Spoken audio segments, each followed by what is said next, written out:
Friends, welcome to Sivakami garden. Friends, வாங்க நம்ம இன்னைக்கு நம்ம கார்டனுக்கு வந்திருக்கிறோம். இன்னைக்கு நம்ம கார்டனில் எதை பற்றி நம்ம பார்க்க போகிறோம்னு சொல்லிட்டு பார்க்கலாம் வாங்க. அப்போ எல்லாருக்கும் தெரிஞ்ச முருங்கைக்கீரையை பற்றி தான் நான் இன்னைக்கு உங்களுக்கு சொல்ல போகிறேன். முருங்கைக்கீரை வந்து சாதாரணமாக எல்லார் வீட்டு தோட்டத்திலேயே வளர்க்குற ஒரு உணவு தான் முருங்கைக்கீரை. முருங்கைக்கீரையில் நம்மளுக்கு கிடைக்கிற முதல் பெனிஃபிட் வந்து உடம்புல வந்து ரத்தத்தை சுத்தம் பண்ணும் முருங்கைக்கீரை நம்ம சாப்பிட்டோம்னாக்கா. அதனால கண்டிப்பாக நம்ம முருங்கைக்கீரையை சாப்பிடணும் ஃப்ரெண்ட்ஸ். முருங்கைக்கீரையில் வந்து நிறைய இரும்பு சத்து இருக்குது, கால்சியம் இருக்குது. முருங்கைக்கீரை நம்ம சாப்பிடும்போது நம்மளுக்கு கண்ணு நல்லா கிளியராக தெரியும். முருங்கைக்கீரை சாப்பிட்டோம்னா வயிறு வந்து க்ளீன் ஆகும். முருங்கைக்கீரை நம்ம உடம்புல இருக்கிற கெட்ட கொழுப்பெல்லாம் கரைக்கிறதுக்கு உதவுது. முருங்கைக்கீரையில் வந்து நம்ம சாம்பார் பண்ணலாம், முருங்கைக்கீரையை போட்டு கூட்டு பண்ணலாம், பொரியல் பண்ணலாம்.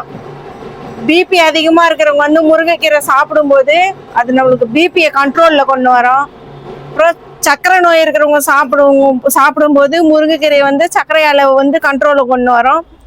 முருங்கைக்கீரையில் வந்து நம்மளுக்கு நிறைய நன்மை இருக்குது ஃப்ரெண்ட்ஸ். இது வந்து நம்ம சாப்பிட்றது மட்டும் இல்லாமல் இது நம்ம தலைக்கும் யூஸ் பண்ணலாம். ஏர் பேக்கா நம்ம செம்பருத்தி இலை, செம்பருத்தி பூ, கொய்யா இலை இந்த மாதிரிலாம் நம்ம போட்டு தலைக்கு அரைச்சி ஏர் பேக்கா யூஸ் பண்ணுறோம்.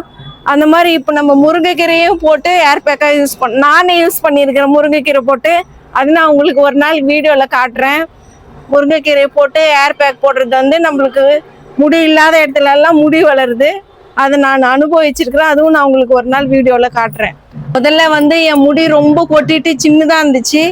இப்போ நான் ஒரு 6 மாதமாக ஏர் பேக் போடுறேன். அதுவும் நான் உங்களுக்கு ஒவ்வொரு நாள் நான் ஏர் பேக் போடாததும் உங்களுக்கு நான் எதை யூஸ் பண்ணுறேன்ட்டு உங்களுக்கு வீடியோவில் நான் காட்டுறேன்.